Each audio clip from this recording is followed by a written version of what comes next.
안녕하세요. 오늘도 사연살롱을 찾아주셔서 감사합니다. 올해 딱 40이 된 여자입니다. 저는 원래 독신주의자였어요. 처음부터 그랬던 거는 아니고요. 20대, 30대를 거치며 저보다 먼저 결혼한 친구들을 보다 보니 행복해 보이기는 했어요. 그렇지만 한편으로는 남편과 시댁, 그리고 육아 문제로 힘들어하는 모습을 보면서 나는 저런 걸 감당하기엔 미성숙한 사람이다 라는 생각이 들어 자연스럽게 결혼 생각이 사라졌어요. 하지만 딸이 30을 훌쩍 넘기고도 결혼할 생각을 하지 않자 저희 엄마는 조바심이 났는지 점점 강도 높게 결혼에 대한 잔소리를 하기 시작하셨어요. 저도 퇴근하고 집에 가는 것이 무서워지기 시작하더라고요. 네가 뭐가 아쉬워서 결혼을 하네. 인물이 빠져. 그렇다고 학벌이 빠져. 그러지 말고 좋은 사람 있으면 얼른 결혼해. 엄마 친구들이 너 아직 결혼 안 했다고 하니까 글쎄 너한테 무슨 문제 있냐고 묻더라. 나이 더 먹으면 엄마가 아무리 아니라고 해도 다들 오해해. 그러니까 더 늦기 전에 시집 가. 지금은 몰라도 나이 더 먹으면 외롭다. 뭐라 해도 사람은 가정이 있어야 해. 엄마가 선자리 좀 알아볼까? 이런 잔소리들을 하루에도 몇 번씩 듣다 보니 저는 결혼하기 전에 피가 말라 먼저 죽을 것 같았어요. 그리고 그 즈음엔 회사가 여러 복합적인 일로 시끌시끌 하던 때라 스트레스도 많았는데 이런저런 스트레스 때문에 저는 결국 불면증에 시달리게 되었어요. 잠을 못 자니 하루 종일 머릿속이 흐리멍텅해졌고 그로 인해 안 하던 실수도 하게 되면서 주변 동료들도 슬슬 걱정을 하기 시작했죠.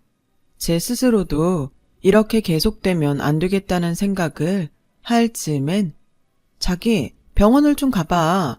요즘엔 딱히 아프지 않아도 자기처럼 스트레스 받으면 예방 차원에서 병원 가는 사람들도 많더라. 여차하면 수면제라도 처방해 달라고 해. 괜히 방치하고 고생하지 말고 잠깐이라도 회사 앞 병원이라도 다녀와봐. 회사에서 친하게 지내는 동료는 그렇게 저에게 병원에 가보라고 권했어요. 그래서 인터넷을 뒤지자 그래도 수면제는 내성이 생기면 좀 무서울 것 같아서 회사 근처에 있는 한의원을 찾아가게 되었죠. 저는 그곳에서 제 인생을 통째로 바꿔놓을 남편을 만나게 되었어요. 남편은 그곳에서 일하는 제 또래의 젊은 의사로 그곳 한의원에 온 지 얼마 안 된 신임 의사였어요. 어디가 불편해서 오셨어요?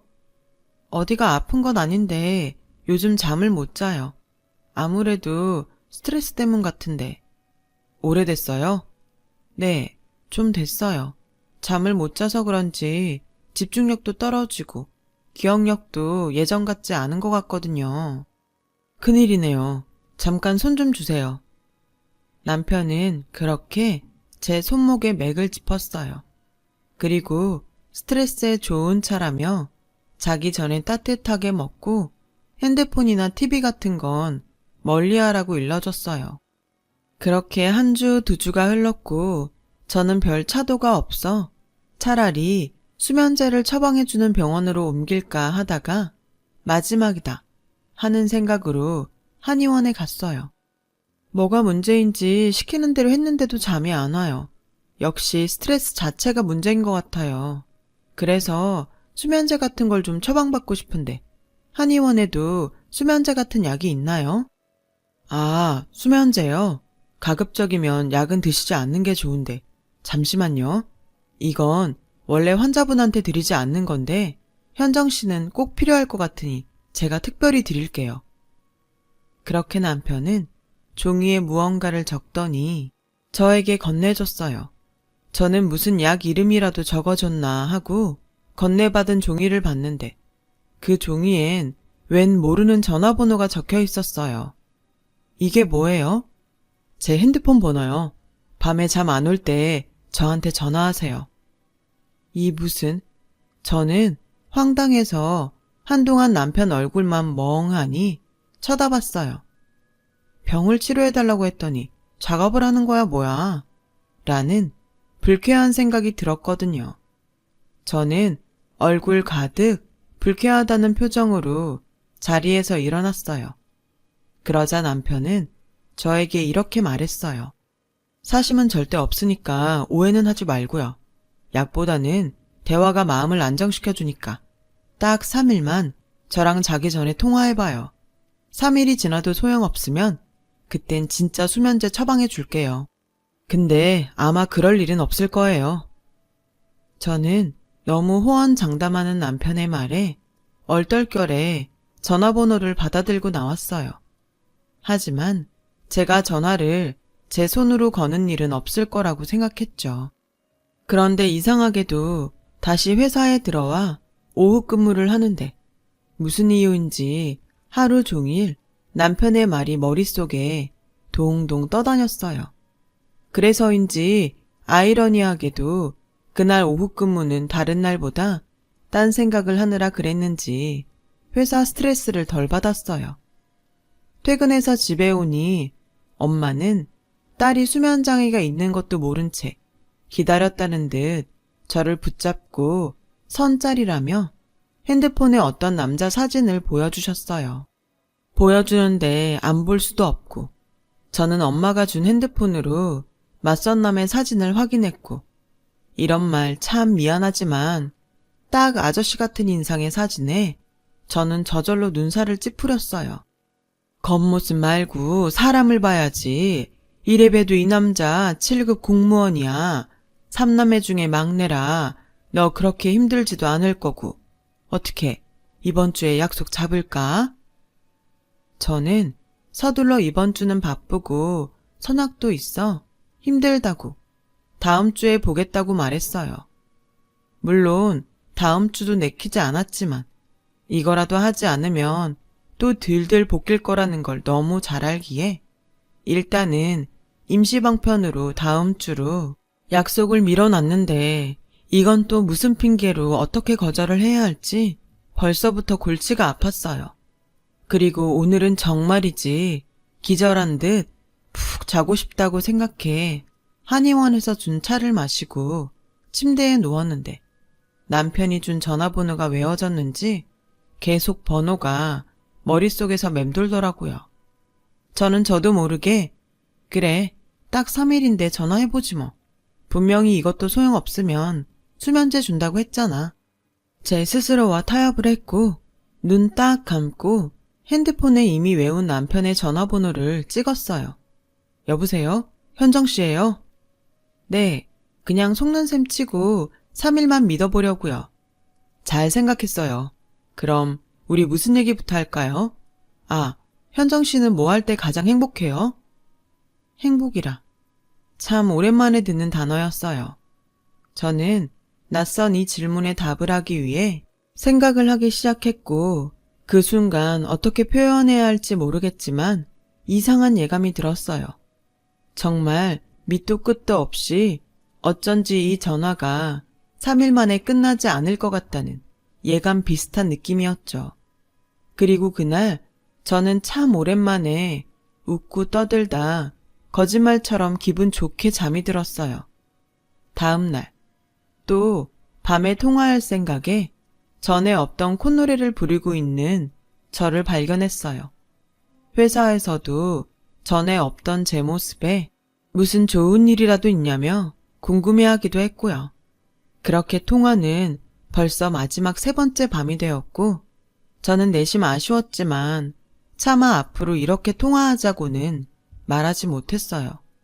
그러다 우연히 선을 본다는 말을 꺼냈는데요.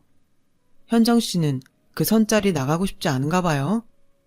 네, 저는 아직 결혼에 대한 확신도 없고 또 그런 식으로 누군가를 만나 결혼을 한다는 게 내키지 않아서요. 그럼 그날 선보지 말고 땡땡이 쳐요 나랑. 분명 그때였어요.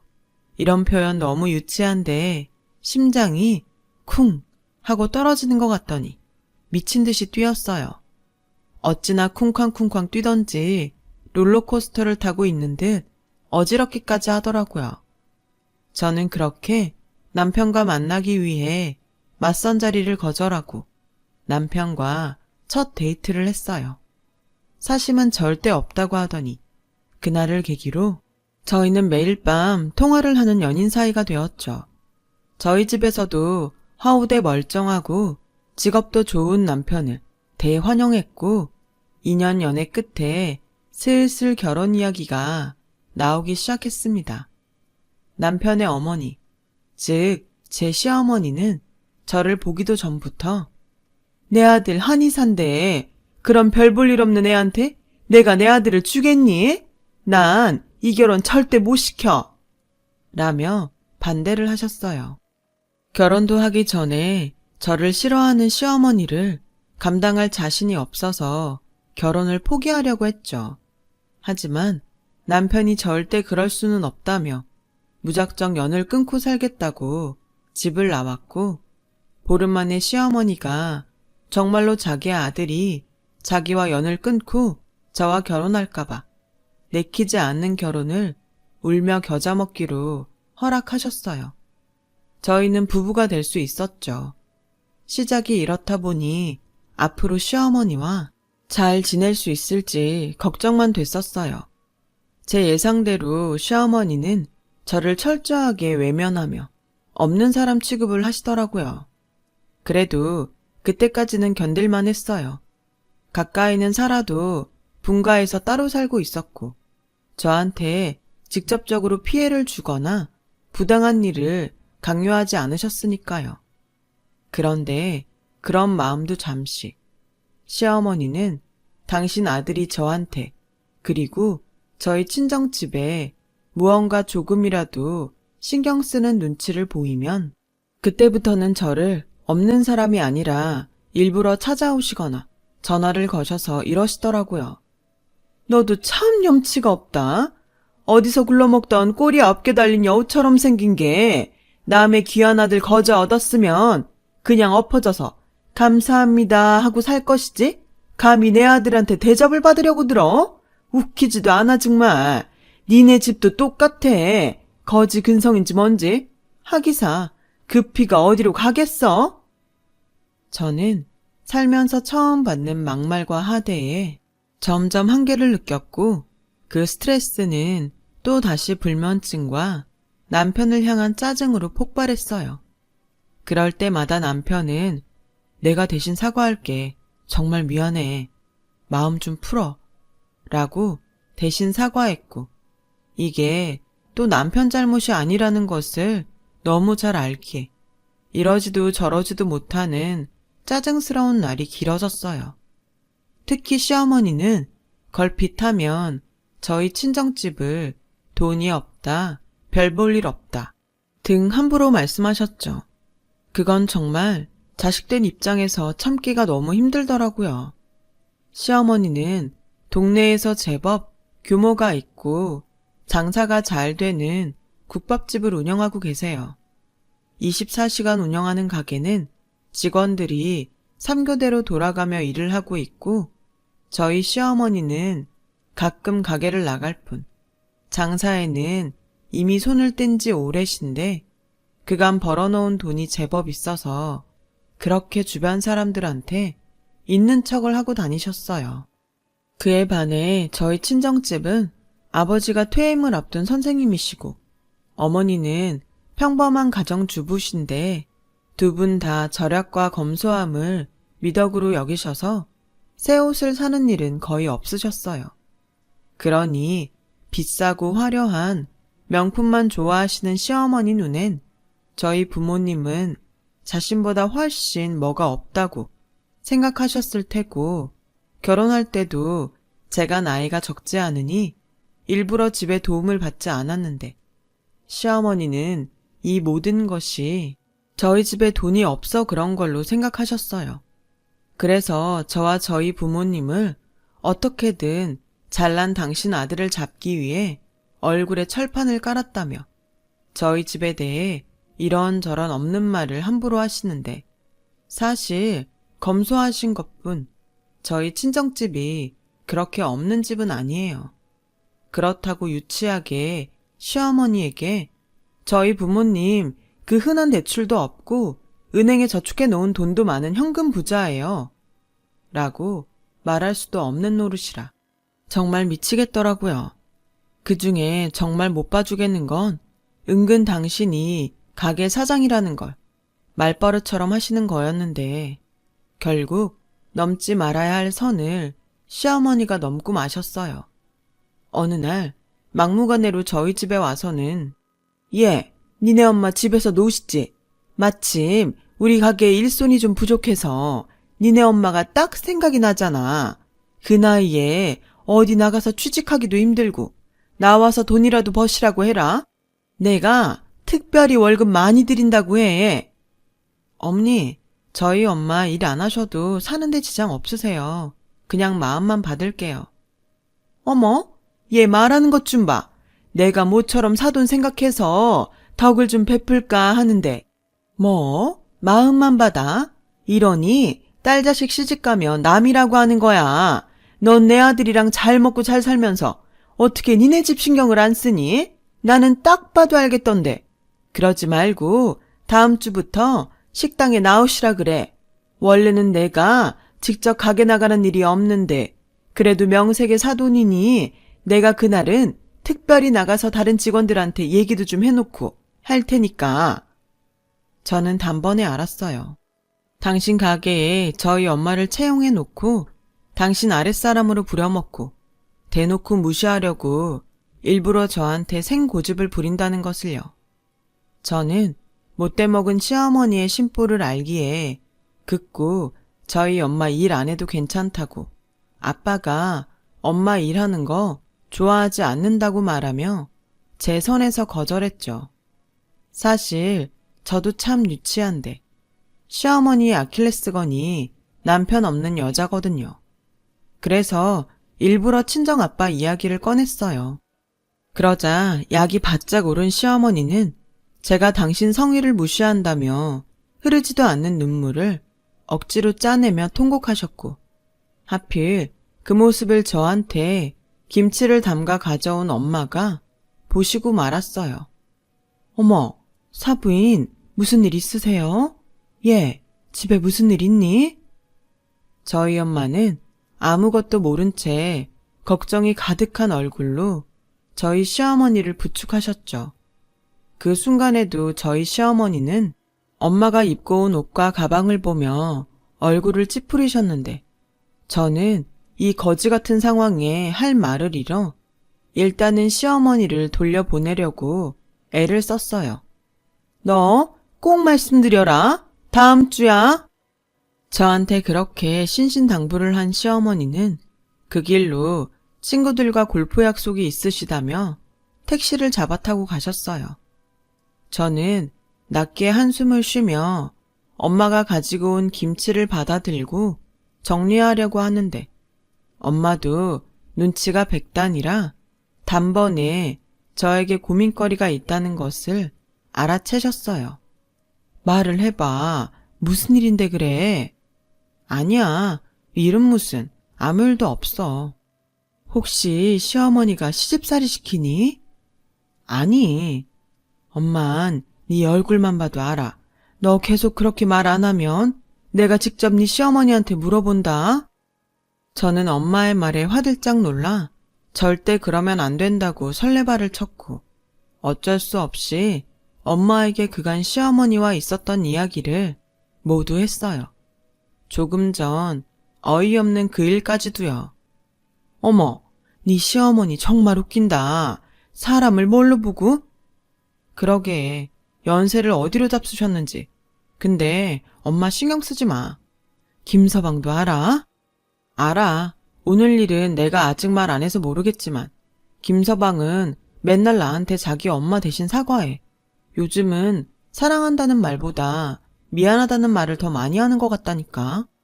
그래도 다행이네. 사위는 쓸만해서. 안 되겠다. 엄마가 한 번은 나서야겠어. 다음 주라고 했지? 시어머니한테 말씀드려. 엄마 출근한다고. 출근을 한다고? 왜? 말했잖아. 한 번은 나서야겠다고. 내 자식 건드리는 거 나도 못 참아. 엄마가 다 생각이 있어. 그러니까 넌 그냥 엄마가 하자는 대로만 해. 저는 걱정이 됐지만 은근 그렇게 말하는 엄마가 든든했어요. 그래서 엄마를 믿고 그날 저녁 시어머니에게 전화를 드렸는데 그 반응이 참 가관이었어요.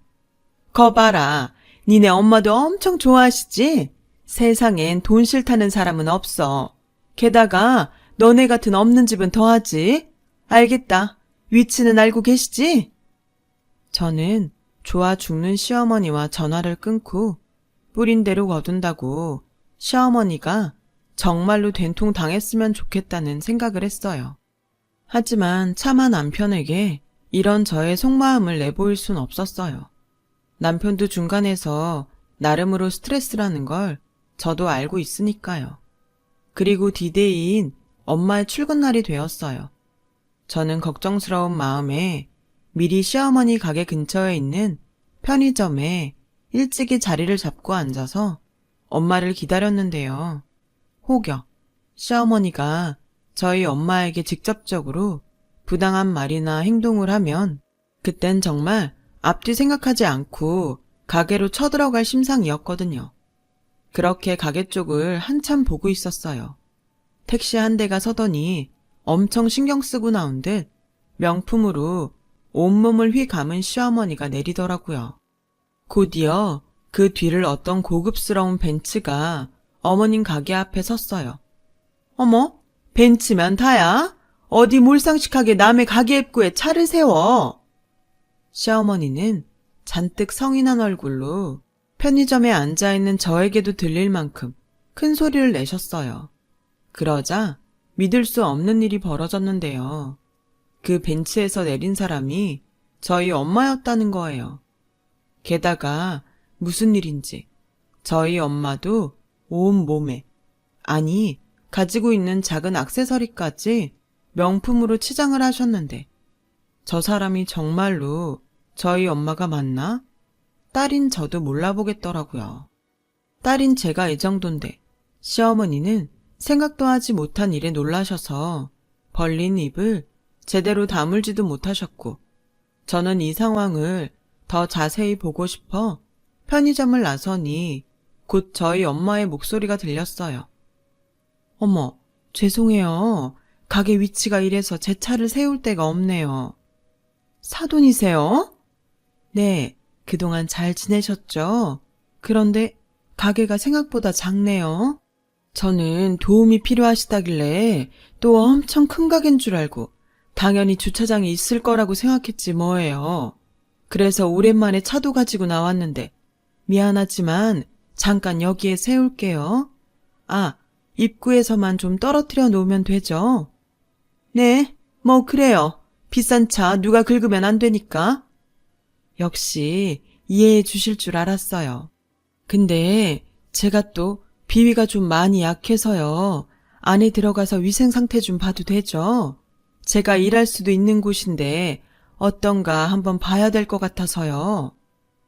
저희 엄마는 마치 가게를 점검하러 온 감사원처럼 가게 안에 들어가더라고요. 저도 정말 너무 궁금해서 가게 바로 앞쪽에 비켜 서서 상황을 보고 있었어요. 이곳저곳 위생 상태를 확인하셨는데 24시간 운영하는 가게라 솔직히 그날따라 더 청소나 시설 관리가 제대로 되어 있지 않았어요. 어머, 이 찌든 때 구석에 먼지도 많고. 사돈, 아무리 그래도 음식을 파는 가게인데 위생은 필수죠. 이러다 누가 여기 와서 음식 먹고 탈이라도 나면 어떡해요. 그리고 저거 에어컨 너무 오래되지 않았어요? 저러면 저 안에 곰팡이도 잔뜩 있을 텐데. 죄송한데 나는 이런 거 정말 싫어해요. 원래 깨끗하게 잘 관리하는데 요즘 너무 손님이 많고 또 직원이 없어서 오늘만 그래요. 에어컨은 저래봬도 내가 매년 사람 시켜서 다 청소해요. 동네 장사인데 막 할 수는 없죠. 그렇죠. 그럼요. 이런 조그만 동네에선 소문도 금방 퍼져요. 근데 여기서 일을 하려면 내가 음식 맛을 좀 봐야 할 것 같은데 가장 잘 팔리는 걸로 하나 주세요. 아직은 여기 직원 아니니까 돈 드릴게요. 저희 엄마는 시종일관 눈살을 찌푸리며 가게 이곳저곳을 눈으로 훑었고, 다른 때면 노발대발하실 시어머니는 그날은 이상하게 꿀먹은 벙어리 마냥 아무 말도 하지 못하셨어요. 지금 생각해보면 너무 당황스러워서 경황이 없으셨던 것 같기도 하고요. 어머, 이거 국물이 왜 이래? 육수 맛이 하나도 안 나네. 그리고 이 김치는 딱 봐도 중국산 김치고. 사돈, 정말 이런 게 여기서 가장 잘 팔리는 거예요? 정말 이런 게 팔려요? 저는 그때 분명히 봤어요. 시어머니가 단단히 약이 올라 죽겠다는 그 얼굴을요. 저는 참으려고 해도 입꼬리가 저절로 올라가 피식피식 웃음이 새어나왔고, 저희 엄마는 그날 마치 작정이나 한 듯이 이렇게 말했어요. 사돈, 저는 솔직히 사돈이 매사 말씀하시는 걸 보고 대단한 부자인 줄 알고 착각했었어요. 그래서 일부러 제가 더 겸손해야지 생각했는데, 지금 보니까 우리 사돈 정말 열심히 사시는 분이셨네요. 이렇게 한 푼 두 푼 모아서 지금 걸치고 있는 거 하나 둘 사시는 거군요. 열심히 사는 모습 정말 보기 좋아요. 저는 남편이 밖에 나가 일을 한다고 하면 하도 난리를 쳐서 죄송하지만 여기서 일은 못할 것 같네요. 가게가 좀 크고 괜찮으면 가족끼리 돕는다고 얘기라도 해보려고 했는데 우리 그이가 이런 줄 알면 난리를 칠 거라서. 그럼 저는 이만 가볼게요. 아, 맞다. 잠깐만요. 저희 엄마는 갑자기 가게에서 나오더라고요. 저도 얼른 숨었죠. 차에서 에르메스 쇼핑백을 가지고 나왔고 그걸 시어머니에게 주며 이렇게 말씀하셨어요. 이거 저희 애 보면 좀 전해주세요. 좋아 보여서 하나 샀는데 명품이라고 하면 아주 칠색팔색을 해서 좀처럼 가지러 오지 않으려고 하더라고요. 애가 워낙에 지아빠 닮아서 욕심이 없어요. 이런 말 좀 제가 푼수 같긴 한데 저희 집 양반이 교육자 치고는 자산가예요.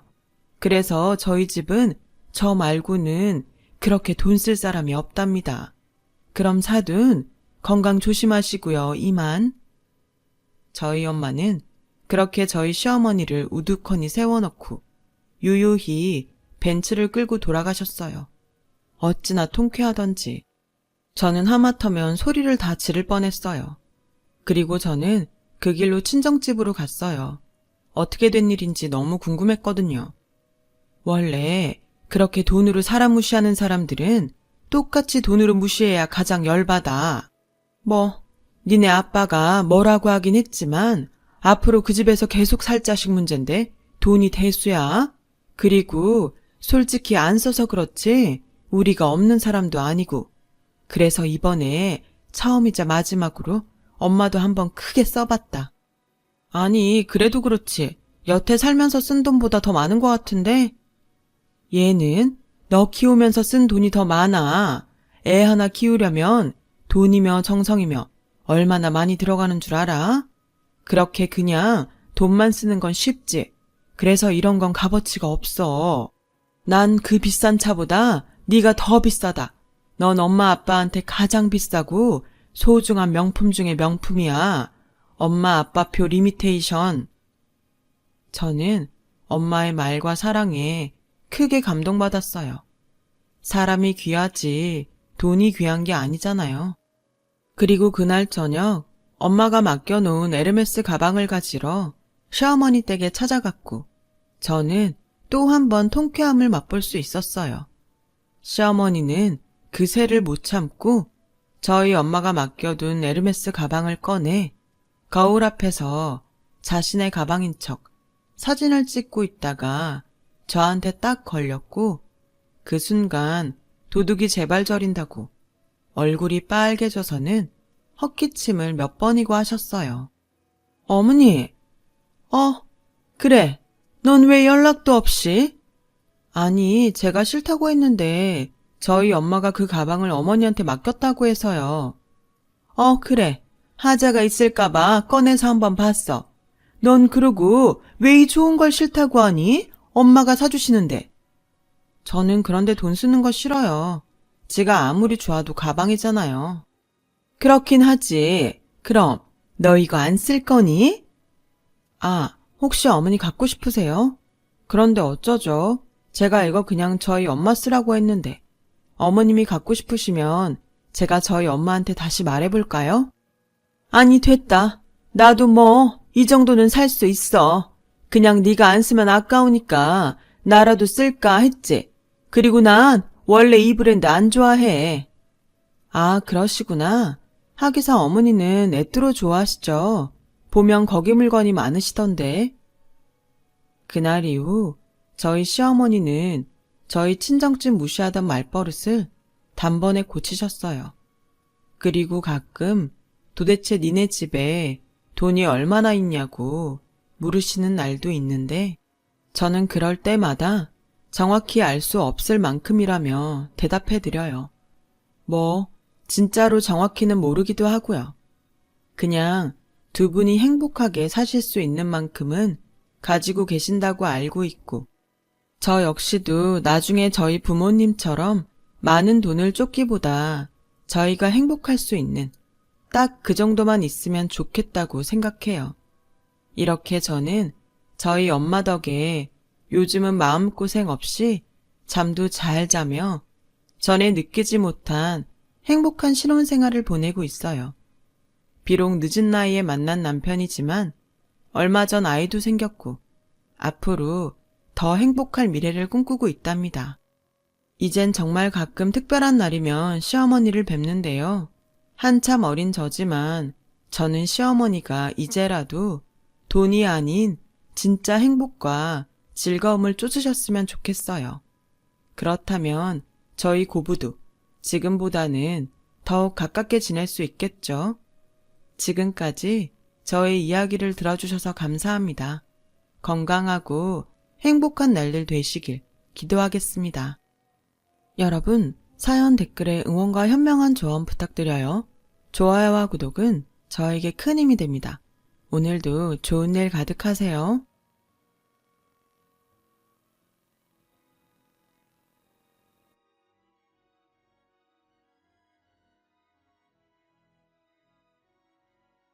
안녕하세요. 오늘도 사연 살롱을 찾아주셔서 감사합니다.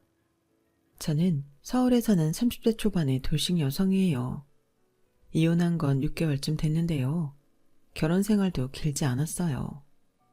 제가 남편하고 4년이나 연애를 하고 결혼을 했는데도 그 사람에 대해 모르는 점이 있더라고요. 열길 물속은 알아도 한길 사람 속 모른다는 게 딱 맞는 거 있죠. 옛날부터 전해져 오는 말들이 괜히 생긴 게 아니었어요. 시어머니는 정말 돈에 대해서는 무섭도록 깐깐한 사람이었어요.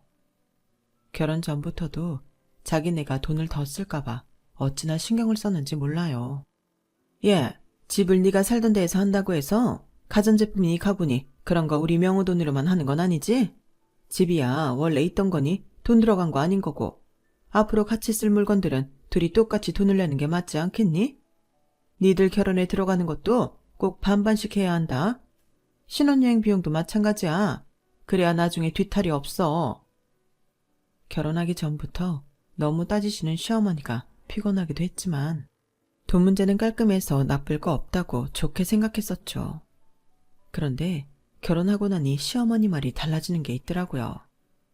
예, 집 말이야. 그거 우리 명우랑 공동명의 해야 되는 거 아니니? 니들 말 그대로 부부야. 부부가 뭐야? 일심동체 아니겠어? 뭐든 다 같이 소유하고 함께하는 게 부부지. 어머니, 근데 이 집은 제가 대학 때부터 주식 투자해서 모은 거에 대출 받아서 산 거고 전세 몇 번 주고 이제 제 집 된 거예요. 솔직히 이 집 사는데 명우 씨가 보탠 건 없어서 이건 같이 소유하는 거랑은 별개 문제라고 생각해요. 저는 투자를 잘 하시는 아빠를 보며 자라서 어떻게 하면 부동산을 잘 사고 내 재산을 불릴지에 관심이 많았어요. 대학 때 우연히 시작한 주식 때문에 주식 공부도 했고요. 그러다가 경매로 나온 집을 싸게 살 수 있었고 대출을 갚는 동안 쓰고 싶은 거 안 쓰면서 열심히 살았거든요. 남편이 그 집을 위해 저한테 단 한 번 도움 준 적이 없는데도 결혼했다고 무조건 공동 명의로 하라는 건 받아들일 수 없었죠. 시어머니는 집 문제는 어떻게 말을 해도 통하지 않으니 눈을 치켜뜨고 저를 보긴 했지만 반박은 못했어요. 제가 틀린 말을 한 건 아니었잖아요. 대신에 사사건건 다른 문제들을 걸고 넘어지더라고요. 넌 나 해외여행은 언제 보내줄 거니? 내 친구들 보면 며느리들이 돈 없어도 자기 용돈 아껴서 시어머니 여행 보내주고 그러더라. 넌 어떻게 있는 집에서 컸다는 애가 그렇게 짠순이니? 너는 니네 타고 다니는 차만 차고 내 차는 아무거나 타도 된다니? 나도 앞으로 한 10년은 더 운전할 텐데 늙은 사람이 타고 다니는 차 좀 봐라. 누가 보면 진짜 자식도 없이 불쌍하게 혼자 사는 노인네인 줄 알 거야. 이건 곧 네 망신인 거야. 그러니까 차 좀 바꿔다오. 이토록 요구하는 게 많은 시어머니는 정작 저 결혼할 때도 그렇고 결혼하고 나서도 제대로 된 선물 하나 해준 적이 없었어요. 시댁은 그야말로 평범한 집이었고 시아버지가 돌아가시기 전 재산을 많이 까먹어서 지금 시어머니가 사는 집도 전세였거든요. 그러니 시댁에 뭘 바랄 수 있는 것도 없었죠. 저희는 아빠가 작지만 탄탄한 투자회사를 운영하셔서 먹고 사는데 큰 어려움도 없었고 부모님도 윤택하게 지내셨어요. 저희 친정이 먹고 살만하다는 건 시댁에서도 알고 있었어요. 그럼에도 결혼 전에는 혼수 준비든 뭐든 무조건 반반으로 하자고 지나칠 정도로 깔끔을 떠는 시어머니를 보며 친정에 기대려고 하지는 않겠구나 싶었죠. 그런데 결혼을 하고 나니 사람이 숨기고 있던 모습을 드러내더라고요. 사실 친정에서는 제 결혼을 그다지 반기지는 않았어요. 저희는 엄마가 일찍 돌아가셔서 아빠와 언니 그리고 저 세 식구거든요. 아빠는 특히 걱정이 많으셨죠. 내가 볼 때 박서방이 뭔가 열심히 할 사람으로 보이지를 않아. 요즘이야 남녀 구별 없이 능력 있는 사람이 일 잘하면 먹고 산다지만 결혼이라는 게 한쪽 능력으로 너무 기울면 잘 되지를 않더라. 언니도 옆에서 아빠 말을 거들었어요. 나는 네가 학벌이 안 좋은 것도 아니고 직업이 없는 것도 아닌데 꼭 명우랑 오래 사귀었다고 결혼해야 되는 건지 잘 모르겠다. 팔이 안으로 굽어서가 아니라 솔직히 네가 너무 아까워. 언니, 근데 우리 4년이나 사귀었잖아. 이 정도 사귀고도 헤어지지 않는 거 보면 이게 인연 아니겠어? 원래 진짜 인연은 옆에 있는 거라고 하잖아. 자꾸 딴 데서 찾는 거 아니라고 다들 그러더라고. 명우 씨 괜찮은 사람이니까 우리 잘 살 거야. 내가 결혼할 사람만 있었어도 네가 이렇게 서두르지 않았을 것 같은데 괜히 내가 미안하네. 그런 거 아니야. 나 명우 씨랑 결혼하고 싶어. 그래서 하는 거야. 사실 아빠는 심장이 안 좋으셔서 몇 년 전 한번 쓰러지셨고 그때 수술을 받았지만 그다지 상태가 좋으신 건 아니었어요. 아빠가 크게 내색은 하지 않으셨지만 의사분이 하시는 말씀이 아빠가 돌아가시기 전에 농담으로 사위 한 명이라도 봤으면 좋겠다고 하셨다던 얘기를 들었어요. 꼭 그 말 때문에 제가 남편과 결혼을 한 건 아니었지만 아주 영향을 받지 않은 건 아니었어요. 그래서 언니도 저한테 미안하게 생각했지만 저는 정말 괜찮았어요. 제 남편이라면 평생을 함께해도 된다고 착각하고 있었거든요. 그만큼 좋은 사람이라 철석같이 믿고 있었고요. 하지만 아빠와 언니가 예상했던 것보다 제 혼수도 많이 못 받고 그 흔한 예물 세트도 받지 못하자 저를 말리기도 했죠. 언니가 시어머니와 한복 때문에 만났을 때 불편한 기색을 비쳤는지 그날 저녁에 시어머니는 저한테 전화를 해서 급하게 저더러 재래시장에 있는 금은방 가게에서 만나자고 하더라고요. 그렇게 해서 저는 예물 세트 하나를 받을 수 있었고요. 언니랑 아버지께 말씀 잘 드려라. 우리가 돈이 넘쳐나면 더 좋은 것도 해주지. 왜 안 그러겠니? 아무튼 너 아끼는 마음은 그분들 못지않다고 꼭 얘기해야 한다. 네, 어머니 감사합니다. 하지만 지금은 그런 것들이 다 저희 아빠와 언니를 안심시키려고 했던 수법이었다는 걸 알게 됐죠. 결혼하고 나서 시댁에 갈 때마다 시어머니는 아빠 건강에 대해 꼬치꼬치 캠 꺼냈어요. 네 아버지 요즘 건강은 어떠시니? 그래도 관리만 잘하면 별 문제 없다고 하잖아. 네, 그래도 아빠 몸이 원래 건강한 편이 아니고 선천적인 것도 있어서 항상 조심해야 된다고 했어요. 병원도 정기적으로 다니시면서 관리 잘하고 계시니까 괜찮으실 거예요. 그렇구나. 네 언니도 많이 힘들겠다. 넌 결혼했고 혼자서 아버지 돌보면서 일도 하려면 부담스럽겠어.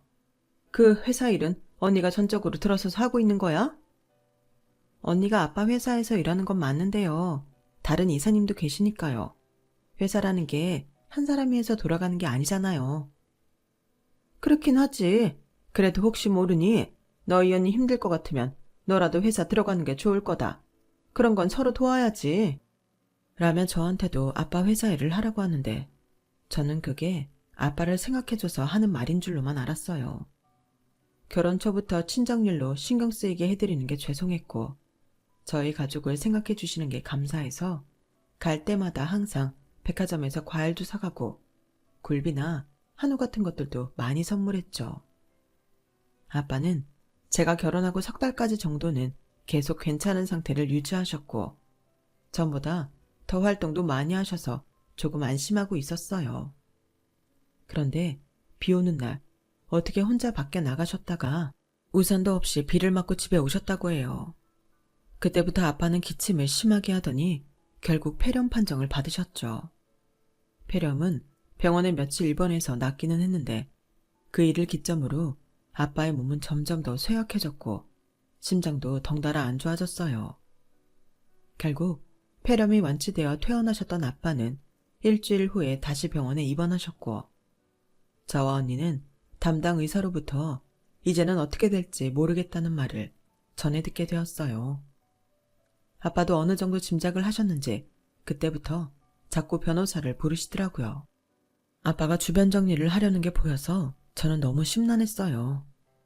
아빠, 왜 자꾸 병원으로 변호사를 부르고 그래? 퇴원해서 만나면 되잖아. 여기서는 그냥 푹 쉬기만 해.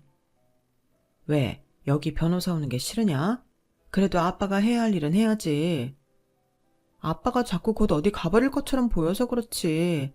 아빠, 아직 더 살아야지. 손주도 보고 나랑 언니랑 해외여행도 같이 가고. 그러게, 너무 바쁘게 살아서 온 가족이 함께 해외로 여행 가본 적이 없네. 무슨 영화를 보겠다고 이렇게 바쁘게만 살았나 모르겠다. 라며 힘없이 말씀하시는 아빠를 보니 너무나 속상했어요. 하지만 아빠는 얼마 후 중환자실로 옮겨주셨고 저와 언니는 내키지 않아도 아버지 돌아가실 날을 바라보고 이런저런 준비를 했어요. 제가 그렇게 심란하고 경험 없는 날들을 보내고 있을 때 하루는 시어머니가 저를 부르더니 이런 말을 하더라고요. 예, 근데 네 아버지 재산이 정확히 다 얼마니? 글쎄요, 저도 잘은. 근데 그건 왜 물어보세요? 아니, 사돈께서 안 좋으실 것 같은데 너나 언니 사이에 재산 분쟁 같은 게 있으면 어쩌나 해서. 그냥 궁금했는데 됐다, 잊어버려라. 라며 얼버무리고 넘어가는데 아마 제 표정이 썩 좋지 않았기 때문에 제 눈치를 보느라 그랬던 것 같아요. 그 후에는 남편도 저한테 이러더라고요. 있잖아, 땡땡동에 명품샵 있는 건물도 장인어른 거 맞지? 장인어른이 투자회사 하셔서 좀 여유는 있으시려니 했는데 생각보다 훨씬 더 재력가셨어. 저번에 차영도 그러더라고. 자기도 아빠 재산을 숫자로 계산해 본 적은 없다고. 그 건물 말고도 부동산이 더 있다며? 그건 어디야? 그것도 서울에 있는 건물이야? 지금 이런 상황에 그런 게 그렇게나 궁금해? 남은 아빠가 돌아가실 것 같아 힘들어 죽겠는데 그게 할 말이냐고. 궁금하다기보다 성의 네 말대로 힘드실 것 같으니 재산 분할 같은 건 어찌되나 미리 알아둬야 할 것 같아서 그래. 그건 명호 씨가 알아둘 일 아니지. 재산을 받아도 나랑 언니가 받는 건데 왜 그것까지 신경 써? 됐으니까 더는 물어보지 마. 화났어. 나도 걱정돼서 그러는 거니까 다른 오해는 하지 마. 라며 남편은 제 눈치를 살살 보며 이렇게 덧붙이더라고요. 그래도 장인어른 돌아가시기 전에 재산 규모는 알아두는 게 아무것도 모르고 있는 것보다 나을 거야. 장인어른 정신 좀 돌아오시면 이야기를 해봐. 응? 그런 건 내가 알아서 할게. 아까도 말했지만 신경 쓰지 마. 아빠가 돌아가실지 모르는 상황에 시어머니가 재산을 물어보는 것도 불쾌했는데 남편까지 저러니 참 섭섭하더라고요. 제가 그런 마음인 걸 모르는 시어머니는 다음 날 또 저한테 전화로 이런 말을 했어요. 이제 마음에서 보내드릴 준비는 된 거지? 그러면 변호사한테라도 알아봐서 네 몫이 어느 정도인지 잘 알아둬라. 네 언니한테 조금이라도 더 가고 그러면 안 된다. 요즘은 자식 간에 큰애 작은애가 어디 있니? 다 공평하게 받아야 되는 거야. 알겠어? 어머니, 저희 아빠 아직 안 돌아가셨어요. 왜 자꾸 이런 말씀을 하세요? 어머니 이러시니까 꼭 저희 아빠 재산에 관심이 있으신 것 같아 보여요. 정말 그러세요? 저랑 언니가 아빠 재산을 어떻게 나누든 그건 이미 아빠가 정하셨을 테니 저는 상관하고 싶지 않아요. 그러니까 어머니도 더는 그런 말씀 하지 마세요. 예, 나는 너 생각해서 한 말인데 네 태도가 참 그렇다. 네가 지금 아무리 마음이 안 좋아도 그렇지 이게 시애미한테 할 소리냐? 나 참 별일을 다 보겠구나. 남 좋은 일 해주려고 하다가 이렇게 무한 당해보기도 처음이다. 너 아버지 돌아가시면 이제 우리밖에 없지 않니? 우리가 네 가족이라고. 그런데 어디서 그렇게 싸가지 없이 굴어? 나훈 참. 하며 전화를 탁 끊는데 정말 가족이라고 생각한다면 아빠가 돌아가실까봐 애가 타는 제 앞에서 그런 말을 할 수 있겠어요? 뭐가 저를 생각한다는 건지 정말 어이없더군요. 저는 그때부터 조금씩 시어머니와 남편에 대한 신뢰심에 의심이 생겼어요. 거기에는 또 다른 이유도 있었는데요. 코로나로 인해 아빠 면회도 제대로 못하는 상황이었지만 항상 병원 주변에 있었고 시시각각으로 아빠 상태를 듣느라 정신이 없었거든요. 그런데 시어머니는 제 신용카드를 달라고 하셔서는 오만대에 가서 별걸 다 샀더라고요. 게다가 그걸로 막 풀리기 시작한 해외여행 항공권까지 샀고요. 하지만 당시에 저는 그런 걸 일일이 따지고 싸울 여력도 없었어요. 대신 병원 앞에 온 남편한테 한마디 하긴 했죠. 그런데 남편의 태도도 정말 가관이었어요. 성희야, 엄마가 건강해서 그렇게 돈 쓰고 다니는 것도 감사하지 않아? 장인어른 봐봐. 저렇게 대신이 돈이 쌓여 있어도 한 푼 쓰지 못하잖아. 너도 장인어른하고 어디 가지도 못하고 속상하잖아. 나중에 우리 엄마 아프거나 몸져 누워있을 때 후회하지 마. 이것도 다 기운 있으니까 나가셔서 돈도 쓰고 그러시는 거야.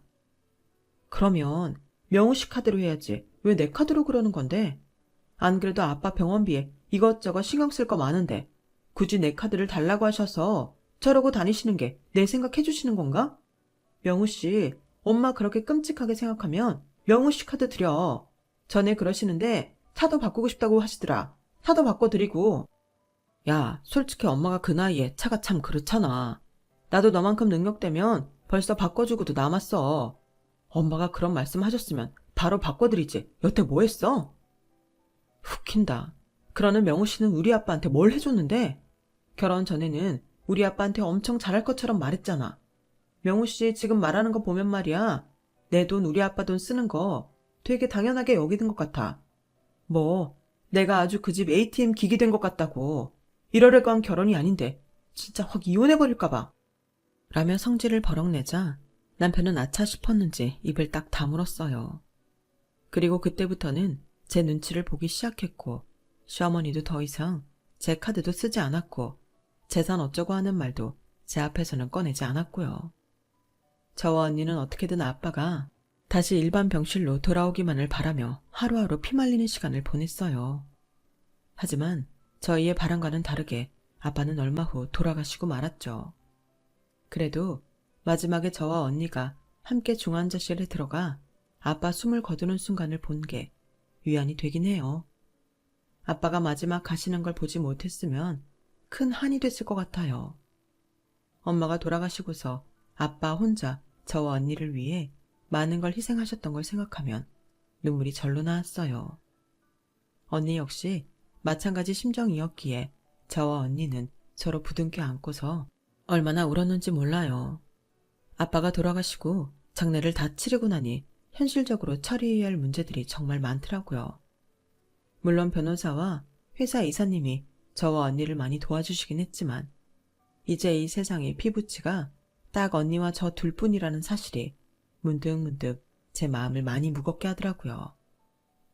저와 언니는 아빠의 유언대로 재산을 받게 되었어요. 그런데 아빠가 아파트 한 채를 제 앞으로 해놓으셨더라고요. 그 아파트 아빠가 네 노후가 걱정돼서 주신 거야. 나야 아빠 회사에서 일도 하고 너보다 더 모아놓은 것도 많잖아. 너 결혼하고 나서 걱정이 많이 되셨나 보더라고. 언니, 근데 이건 아닌 것 같아. 언니야말로 결혼도 해야 하고 돈 쓸 때 많은데. 언니 이거 우리 반반씩 하든가 다른 것처럼 공동명의로 해놓자. 나 이거 내가 혼자 받아놓고는 불편하고 미안해서 못 살 것 같아. 저는 계속 고집을 부렸고 언니는 그럼 좀 더 생각해보자며 집 문제에 대해서는 결정을 보류했어요. 그런데 옆에서 늘 귀를 쫑긋 세우고 제 재산분할 문제를 다 듣고 있던 남편이 간섭을 하더라고요. 저기 얘기 들어보니까 장인어른이 너한테 준 아파트를 처형하고 공동명의로 하려는 거 정말이야? 언니가 아무리 아빠 회사 물려받는다고 해도 받을 건 공평하게 받아야 된다고 생각해. 언니 아직 결혼도 안 했고 앞일 어떻게 될지 모르잖아. 그건 우리도 마찬가지지. 우리 앞날에는 무슨 일이 있을 줄 알고 네 앞으로 해준 아파트를 공동명의로 해. 성혜 너는 왜 그리 욕심이 없냐? 자매지간이 아무리 좋아도 결국에는 남남이야. 나중에 그 아파트나 다른 재산 때문에 싸움 날 수도 있어. 그냥 장인어른 유지대로 성이 네 걸로 해. 아빠 뜻을 거스르는 것도 아니고 언니와 더 잘 지내려고 그러는 거야. 명우 씨는 나랑 언니가 그 아파트 하나 때문에 의가 상할 사이로 보여? 그것보다 왜 자꾸 명우 씨가 우리 아빠 유산 문제에 나서려고 해? 이건 나랑 언니가 알아서 할 거니까 신경 쓰지 마. 신경 쓰지 말라니. 우리야말로 평생 함께할 부부잖아. 그렇게 말도 못 꺼내게 하는 건 좀 너무한다고 생각 안 해? 나 장인어른 돌아가셔서 네 옆에서 처형보다 더 상주처럼 애썼어. 그런데 이제 와서 나는 빠져라. 그게 할 소리야? 이런 식으로 점점 더 노골적으로 저희 집 재산에 간섭하려는 남편과 함께 시어머니도 옆에서 한 소리 해댔어요. 얘, 너 아파트 받는 거 네 언니랑 공동명의 한다며? 그러는 거 아니다. 네 아버지 뜻대로 해야지. 그러다가 언니랑 사이라도 안 좋아져 봐. 그 아파트라도 확실히 네 거가 돼야지. 형제끼리 의가 왜 상하니? 지금은 너랑 네 언니가 죽고 못 살 것 같아도 네 언니도 결혼해봐라. 자기 가정 생기면 마음 달라져. 그때도 언니가 너랑 아파트 공동명의 했다고 좋아라 하겠어?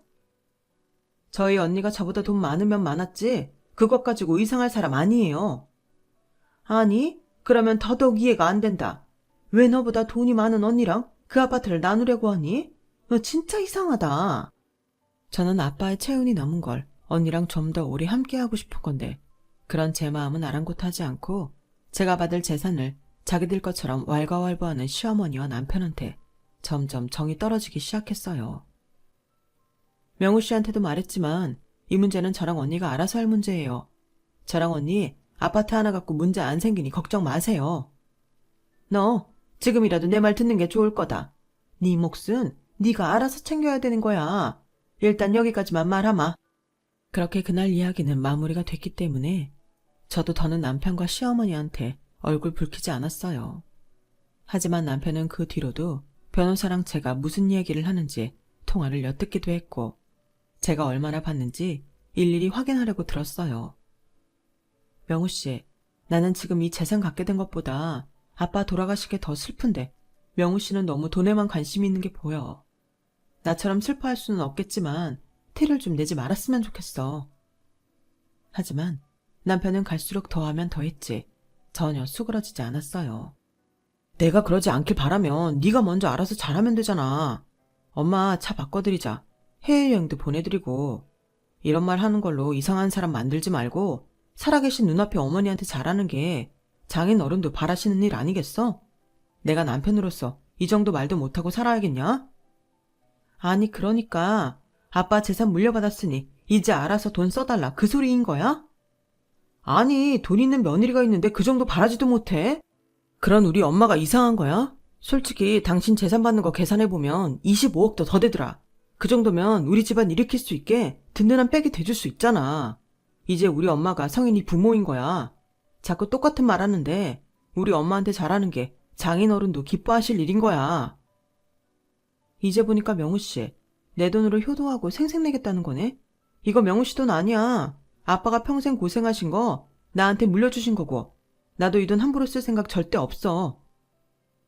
남편과 저는 하루에도 몇 번이고 돈 문제로 싸우게 됐고 그 외에는 말도 잘 하지 않게 됐어요. 물론 싸움이 심해질 것 같으면 남편은 입을 다물고 제 눈치를 살피며 미안하다고 했고, 너무 화만 내지 말고 자기 의견을 무시하지 말라며 달래곤 했는데, 그건 제 돈을 자기가 마음대로 할 수 없으니 저를 어떻게든 고아 삶으려던 계산속이어서 너무 기분 나빴어요. 그렇게 일주일쯤 지났을 때였어요. 갑자기 시어머니가 저한테 연락을 해서 자기가 있는 곳으로 오라고 하시는 거였어요. 그곳은 시댁이 있는 동네도 아니었고 저희 집 근처도 아니었어요. 요즘 꽤 뜨는 곳이었는데 부동산 값이 나날이 오르고 있는 동네였죠. 여기 네가 와봐야겠다. 내가 문자로 주소 보낼 테니까 늦지 않게 와라. 여기 사람들도 퇴근 시간이 있지 않니? 회사에는 얘기하고 좀 일찍 나올 수 있지? 맨날 있는 일 아니니까 오늘은 꼭 제 시간에 와라. 이렇게 말하고 일방적으로 전화를 끊더라고요. 제가 주소를 검색해보니 그 건물에 여러 가게가 있었는데 그중 눈에 띄는 게 부동산이었어요.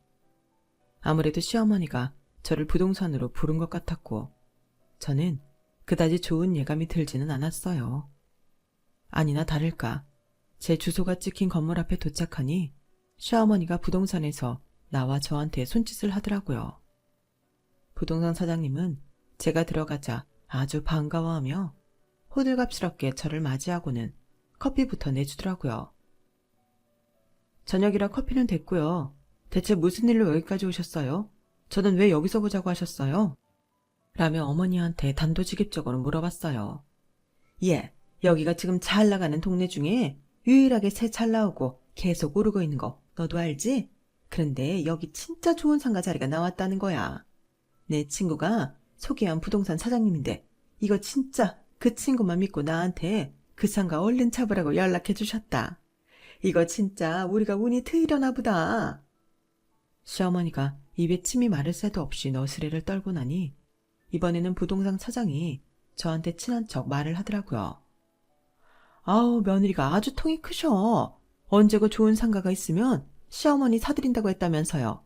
내가 그 이야기 듣고 어찌나 부러웠는지 몰라요. 세상에 무슨 복으로 이렇게 능력 있는 며느리를 얻으셨대요? 그 말에 저는 얼굴을 굳히고 정색을 했어요. 무슨 말씀이세요? 저는 그런 말 한 적 없고요. 상가는 살 생각 한 번도 해본 적 없어요.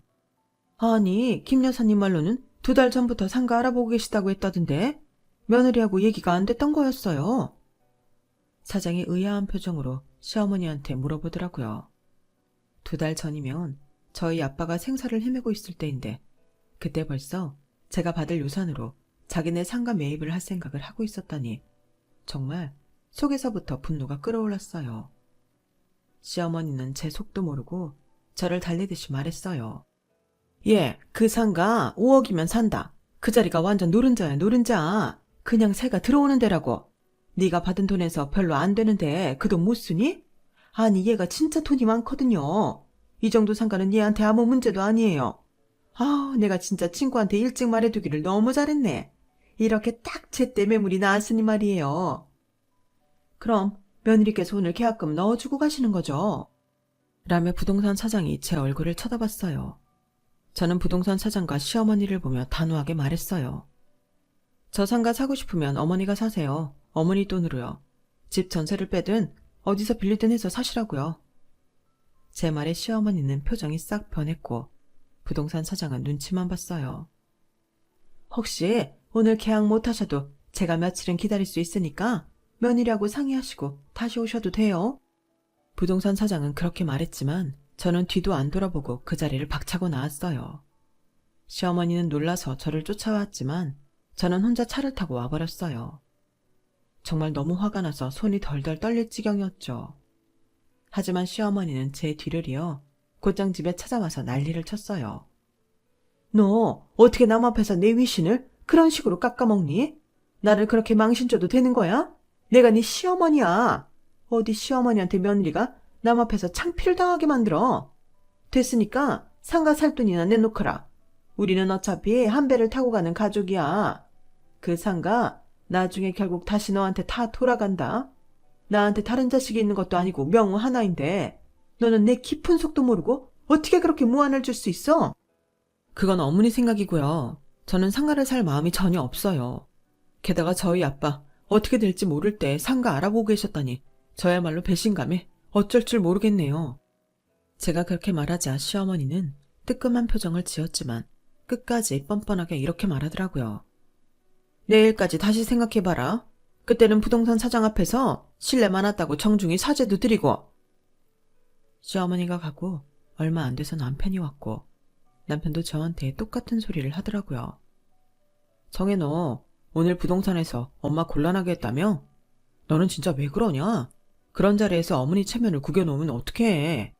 내가 말했지. 이제 우리 엄마가 네 부모인 거라고. 돈 생겼는데 그 정도 효도도 못해? 그게 무슨 효도야. 효도하고 싶으면 명호 씨가 돈 벌어서 명호 씨 돈으로 상가 사들여. 그러면 되겠네. 야, 나도 너처럼 운 좋게 돈 많은 아빠 밑에서 태어났으면 이러고 있겠냐? 그랬으면 나도 엄마한테 효도하며 살았어. 지금 돈 많은 아빠 못 만나서 엄마한테 효도 못한다는 거 그런 말이야? 그거 다 핑계지. 하고자 마음만 먹으면 왜 못해? 왜 네가 하고 싶은 효도를 나한테 떠넘겨? 내가 언제 그런 상가를 사드리겠다고 했냐고. 그리고 나서 저는 방으로 들어가 커다란 여행용 가방에 남편 짐을 아무렇게나 집어넣었어요. 그걸 본 남편은 당황해서 저를 잡고 이러지 말라고 했지만 저는 남편의 손을 뿌리치고 짐을 쌌어요. 뭐 하는 짓이야? 지금 나더러 나가라 이런 거야? 이까진 일로 나보고 나가라고? 그게 말이 돼? 그냥 나가는 거 아니고 이혼하는 거야 이혼. 나 박명호 너하고 이혼할 거라고 이 인간아. 아니 내가 뭐 그리 잘못했다고 이혼을 한다고 해. 돈이 많이 굴러들어왔는데 그 돈으로 우리 엄마 차랑 상가 하나도 못 해준다는 게 말이 되냐고. 그러니까 그거 말이 된다고 해줄 여자 찾아. 나는 죽어도 그렇게 못하겠으니까. 우리 아빠 돌아가실까봐 나랑 언니가 그렇게 애달아하고 슬퍼할 때 내 카드로 호의호식 다 하고 그것도 모자라서 상가까지 미리 알아보고 다니고 여행 간다고 항공권을 끝이 안 나. 그런 사람이 어떻게 내 가족이야? 내 친아빠 죽음을 이런 식으로 이용해 먹는데. 나 이혼 못해. 난 절대 못하니까 어디는 해볼 테면 혼자 해봐. 너 부인 재산 가지고 그런 식으로 강요하는 게 이혼 사유 안 될 것 같아? 지금이 어떤 세상인데 내 돈이 네 돈이 되니? 우리한테 그럴 정도의 의리라도 있나? 너는 우리 집에 눈꽃만큼도 의리가 없는데 내가 왜? 세상에 남의 아빠 죽음을 자기네 집 재산 불리는 기회로 이용하는 그런 인간들하고 어떻게 살아? 난 못 사니까 당장 나가. 저는 가방을 집 밖으로 던져 내놓았고 남편을 떠밀어 밖으로 쫓아낸 뒤에 문을 닫아버렸어요. 현관 비밀번호도 바꿔버렸고요. 남편은 배를 눌러대고 문을 쾅쾅 두드리다가 앞집에서 나와 항의하자 어쩔 수 없이 가방을 들고 엘리베이터를 타더군요. 저는 다음날 바로 이혼 소송을 제일 잘한다는 변호사를 알아봤고 시어머니는 계속 저한테 문자와 전화를 해대며 이런 식으로 나와서 저한테 좋을 게 하나도 없다고 말 같지 않은 말만 해대더군요. 남편 역시 이혼이 능사가 아니라며 이혼하고 나도 저한테 좋은 일 없을 거라는 말을 했고요. 하지만 제가 꼼짝도 하지 않고 이혼 소송을 준비하자 시어머니는 마치 져주는 것처럼 이런 문자를 보냈더라고요. 그래, 상가는 됐다. 그러니 이제 그만 시위해라. 할 만큼 했잖니? 네 고집을 누가 당하겠어. 저는 기가 막혀 헛웃음만 나왔고 그 문자도 싹 다 변호사에게 보냈어요. 그리고 이혼 소장을 받아든 남편과 시어머니는 그제야 자기들 앞에 닥친 현실을 직시했는지 이제는 저한테 잘못했다고 다시 생각해달라는 문자를 보내더군요. 한 번은 어쩌다 시어머니랑 통화가 됐는데 아주 우는 척 구슬픈 목소리로 이러더라고요. 나는 상가 하나쯤이야 네가 넓은 마음으로 사줄 거라 생각했다. 그런데 그것조차 내 욕심이었고 나의 짧은 소견이었던 것 같네. 미안하다. 마음 풀고 다시 명호 받아들여. 니네 결혼한 지 얼마나 됐다고 벌써 이혼이야. 이혼이라는 거 둘 다에게 굉장한 상처가 되는 일이다. 아버지 돌아가신 지도 얼마 안 됐는데 또 힘든 일 겪으려고 그러니? 이러지 말고 우리 말로 풀자꾸나. 네, 돌아가신 우리 아빠가 아마 이 꼴을 봤으면 당장 이혼하라고 소리치셨을 거예요. 아마 지구 끝까지라도 쫓아와서 당신네들하고 나 갈라놨을 거라고요. 제가 힘든 일 당한 걸 알면 어떻게 그런 행동을 할 수 있겠어요? 어머니 성격에 저랑 명우 씨 입장 반대라고 생각해 보세요. 저희 언니가 그 집 돈으로 상가 사겠다고 했으면 어떨 것 같으세요? 제 말에 시어머니는 아무 말도 하지 못했고 저는 전화를 끊어버렸어요. 그 뒤로도 남편과 시어머니는 계속 잘못했다고 사과했어요.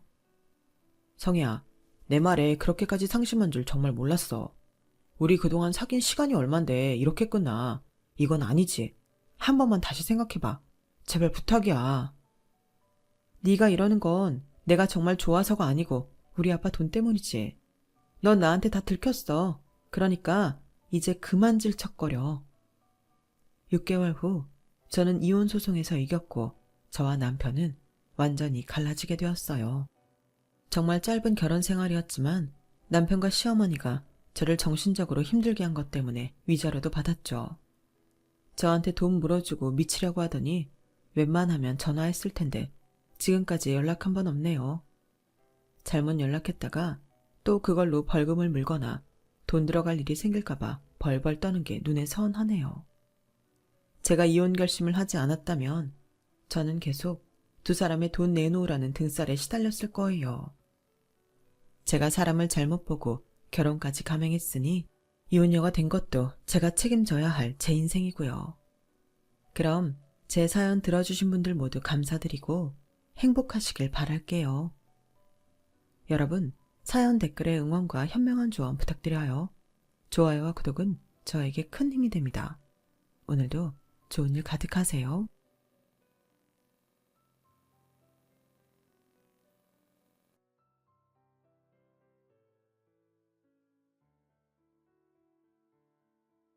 안녕하세요. 오늘도 사연 살롱을 찾아주셔서 감사합니다. 서울에 살고 있는 30대 여성이에요. 결혼하고 나서 저에게는 속이 아주 개운하면서도 입맛은 묘하게 써서 스스로도 이상한 그런 일이 있었어요. 제가 20대 때에는 이런 30대를 보내게 될 거라고 상상하지 못했었던 것 같네요. 저는 고향이 경기도인데요. 말이 수도권일 뿐이지 정말 지방 소도시 뺨치는 동네에서 나고 자랐어요. 대학은 서울로 진학했고요. 저는 고등학교를 졸업하자마자 집에서 나와 기숙사 생활을 하며 지냈죠. 기숙사 생활이 끝난 이후로는 룸메이트와 살기도 하였고 혼자서도 지내면서 자취를 해왔고요. 그러다 보니까 가족들하고는 먼 거리에서 계속 지냈네요. 너는 어떻게 1년에 한 달도 가족들이랑 안 사니? 엄마, 당연히 나는 여기 서울에서 일을 다니니까 그렇지. 엄마 아빠 생신이나 명절 뭐 그럴 때나 보는 거 아니겠어? 지금은 직장 다니느라 그렇다고 쳐. 그런데 대학 다닐 때도 너는 학기가 끝나도 집에 안 왔었잖아. 누가 보면 자기 가족들이랑 한 집에서 지내기 싫어하는 줄 알겠다. 엄마는 진짜 별소리를 다 한다. 학교 다닐 때는 알바하고 학원 다니느라 바빴던 거고 지금은 돈 버느라 바쁜 거고. 엄마, 나한테 쓸데없는 잔소리 하실 시간 있거든. 아들한테나 신경 써요. 망나니 동생 때문에 짜증나서 내가 집에 안 가는 것도 있으니까. 망나니? 너는 네 하나뿐인 동생한테 말하는 꼬라지가 그게 뭐야? 제가 솔직히 가족들하고 딱히 애틋하거나 가까운 사이는 아니에요. 원래 성향 자체도 독립적인데 그래서인지 철이 든 이후로는 가족들하고 제가 거리를 좀 두게 되었던 것 같네요. 저를 제외한 가족들은 서로가 잘 맞거든요. 특히 저한테는 남동생이 하나 있는데요. 이 녀석은 저와는 다르게 집에서 대학교를 통학했어요. 학점이 아주 개판이었죠. 그렇다고 군대나 일찍 다녀왔냐고요? 자기 친구들은 20살에도 입대했던 그 군대를 미루고 미루다가 27에 입대한 녀석이에요. 군 복무기간 없이 4년대 대학을 졸업하는데 5년 6개월이 걸렸고요. 중간에 무슨 스펙을 쌓았다든가 여행을 하며 경험을 쌓은 것도 아니에요. PC방의 최고 VIP로 지냈을 뿐이었죠. 아주 한량이 따로 없죠. 아들 자식이 이런 지경이면 부모가 제대로 훈육을 해야 맞는 것일 텐데요. 불행하게도 저희 집은 남달랐답니다. 제가 말씀드렸듯이 저를 제외한 세 사람은 아주 쿵짝이 잘 맞아서예요. 어디 사내 자식이 기죽개실이 지갑에 돈도 없이 다녀. 우리 아들 요즘 고민 있는 거 아니지?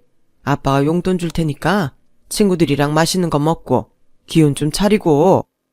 아빠, 쟤는 죽을 기가 없어요. 애초에 기를 살릴 뭔가를 했어야 말이죠. 아빠, 제 지난 학기 학점을 보고도 지금 용돈 주신다는 소리가 나와요?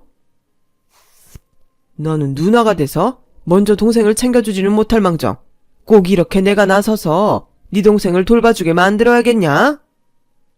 모처럼 아빠 생신이라고 집에 왔는데 간만에 얼굴 보는 딸은 전혀 안 반겨주시고 맨날 집구석에 틀어박혀 있는 아들은 기죽지 말라고 응원해주시고 제가 아주 즐겁네요. 집에 올 맛이 나네요. 다 커서도 꼭 그렇게 질투를 해야겠어? 내 동생한테 시기 질투하는 그 몹쓸 버릇. 내가 고치라고 분명히 말을 했었을 텐데. 와, 아빠는 제가 지금 그러니까 쟤를 질투해서 이런다고 생각하세요? 정말 답이 없네요. 이러실수록 그 귀한 아들 미래만 불투명해진다는 거 알아두세요. 그리고 나중에 저한테 도와달라느니 하면서 하소연하지 마시고요. 너는 옛날부터 그 정내미 없이 말하는 모양새가 마음에 안 들었어.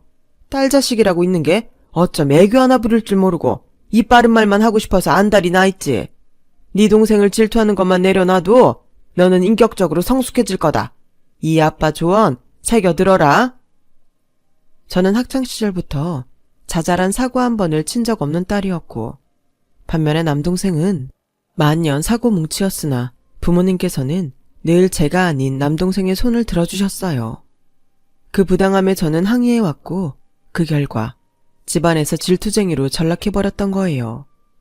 제가 남동생보다 더 부모님의 사랑이나 관심을 받겠다는 기대 따윈 이미 아주 어렸을 때부터 버렸었고요. 그래서 진작에 제 갈 길 알아서 가겠다는 주의였건만 이런 저를 남동생한테 끊임없이 질투하는 철없는 장녀를 여기며 제 말을 무시하였던 건 부모님이셨죠. 저는 두 분께 항상 말씀드렸었어요. 그러다가 남동생 진짜로 인생 말아먹을 거라고요. 그런 지극히 합리적인 충고조차 부모님께서는 질투로 매도를 하셨고 저는 점점 집에서 멀어진 딸이 되었네요. 나머지 분들끼리 똘똘 뭉쳐서 행복하다면야 제가 빠져주는 게 맞았으니까요. 사실은 그래서 가족하고 거리를 두며 살게 되었던 거예요. 대신에 저는 취업한 직후부터 부모님께 용돈을 잘 챙겨드렸고 특별한 건수가 있을 때면 집에 가는 걸 피한 적은 없었어요. 하지만 이것조차 저는 후회하게 되었죠. 엄마, 제가 무슨 돈이 있어서 또 휴대폰을 바꿨어? 저거 이번에 나온 신상 아니야? 전에 쓰던 건 이미 오래되었잖니. 바꿀 때 되었으니 바꿨겠지. 무슨 소리야. 전에 썼던 거 사주고 싶지도 않았는데 엄마가 하도 제 생일 선물로 휴대폰 사주라고 해서 내가 사줬기 때문에 똑똑히 기억하는데 아직 2년도 안 된 얘기잖아. 아, 그렇게 너무 따지고 들지 마. 취업 준비로도 힘든데 파이팅 하라고 엄마가 사줬어. 새 휴대폰 생기면 취업 준비가 잘 될 것 같다는데 그럼 어떻게 안 사주니? 남동생을 향한 쓸데없는 지출까진 제가 그러려니 참을 수 있었어요. 하지만 정말 충격적이었던 건 제가 부모님께 드린 용돈이 사실상 전부 남동생한테 가고 있었다는 거예요. 우연히 남동생의 말실수 때문에 그걸 알게 된 제가 부모님께 이걸 따졌고 그 결과 어떻게 된 줄 아세요? 저는 또 속 좁고 정내미 없는 누나가 되어 있었어요. 지긋지긋하더라고요. 그때 제가 너무 화가 나서 부모님께 용돈 끊겠다고 했었고요. 부모님께서는 기분 상하셨고 결국 이때 대판 싸웠죠. 그 후로는 가족들하고 어색한 상태가 되고 말았어요.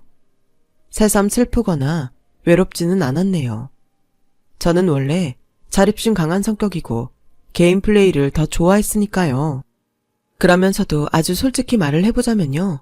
가슴 한구석에서는 타지에 혼자 오래도록 살아왔기 때문에 귀찮고 싫지만 때때로는 필요한 가족의 손길 같은 것을 원하고 있었던 것 같네요. 제가 결혼한 남자의 조건이 정확히 그랬어요. 한 건물에서 일하는 것을 계기로 안면을 트고 친분을 쌓게 된 남편이 제 마음 한구석을 자꾸 차지하고 있었죠. 남편이 객관적으로 잘생긴 얼굴까지는 아닌데 제 마음을 건드리는 환한 웃음을 남편이 가지고 있었거든요. 친분이 조금 쌓였을 땐 이미 엄청난 호감으로 감정이 커져 있었어요. 아, 근데 이런 거 물어봐도 되나?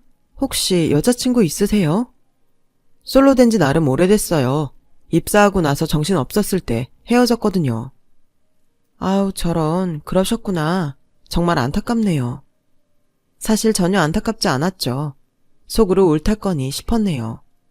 저는 그때 1년 가까이 연애를 안 하고 있던 차였고 남자친구를 새로 사귀고 싶었던 시기였죠. 그런데 제가 먼저 고백한 경우는 남편이 처음이었어요. 누굴 먼저 좋아해 본 적이 인생에서 남편이 처음이었네요. 언제 고백할지를 두고 제가 고민하면서 남편 관찰을 시작했었는데요. 그러고 보니까 남편도 왠지 저를 마음에 두고 있는 눈치인 거예요. 저랑 시선이 자주 마주쳤고 저에게 커피를 따로 사주는 것부터가 수상했죠. 저는 용기를 내어 남편의 마음을 떠보며 고백을 하였어요. 역시나 남편도 저한테 관심이 있었더군요. 저희는 그대로 연애 시작이었죠. 둘 다 소위 결혼 정년기라는 나이였기에 사귀면서 성격이 꽤나 잘 맞는다는 판단이 들었던 순간부터 저도 모르게 자꾸 결혼을 머릿속에 떠올렸던 것 같아요. 하지만 개인주의 성향이 짙은 제가 남하고 부대끼며 사는 결혼을 진지하게 결정하기란 쉽지 않았는데요. 결혼을 확실히 결심하게 된 계기란 좀 어이없었어요. 많이 가까워지고 나서 제가 남편한테 저희 집안 얘기를 했었거든요. 그랬더니 남편이 단박에 제 동생을 못마땅해 했죠. 네 동생은 정신교육이 덜 된 것 같다. 뭐? 정말로 그렇게 생각해?